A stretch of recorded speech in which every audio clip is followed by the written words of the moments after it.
এর জন্য নাকি এই কাজ করা হচ্ছে। বিগত কয়েক বছর সৃষ্টির শুরু থেকে এই পর্যন্ত আমরা চাপ সৃষ্টি করে যাচ্ছি, কোনো কাজ হয়েছে? ইনশাআল্লাহ এইবার আমরা রাজপথে থাকবো, আমাদের অধিকার আদায় দাবি আদায় করে নিয়ে থাকবো ইনশাআল্লাহ।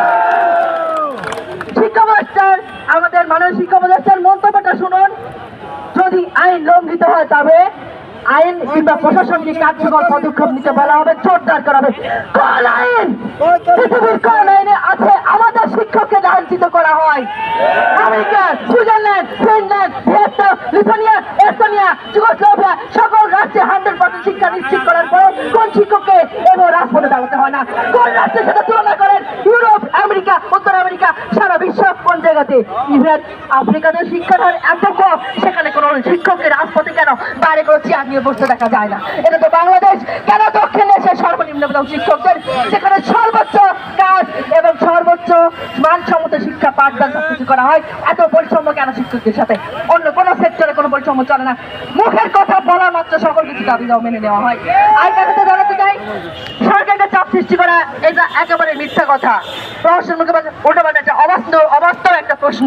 আসলে কিন্তু এটা নয়, আমাদের দাবি দীর্ঘদিনের, শুধু এনার না, অন্য সকল দাবির ক্ষেত্রে প্রশ্নটা না আসলেও আমাদের শিক্ষকের মধ্যে কিন্তু আমাদেরকে এই প্রশ্নটা করা হয় কেন? আমি আপনার কাছে জবাব চাই, এই বৈষম্য নিরসন চাই, না শিক্ষা ব্যবস্থার উন্নয়ন কোনোভাবে নিরসন সম্ভব নয়। শিক্ষা ব্যবস্থা অচল হয়ে যাবে। সারা বাংলাদেশ থেকে যেভাবে ছাড়া পাচ্ছে শিক্ষক এবং ছাত্র সহ, আপনারা কল্পনা করতে পারেন কি করতে যাবে।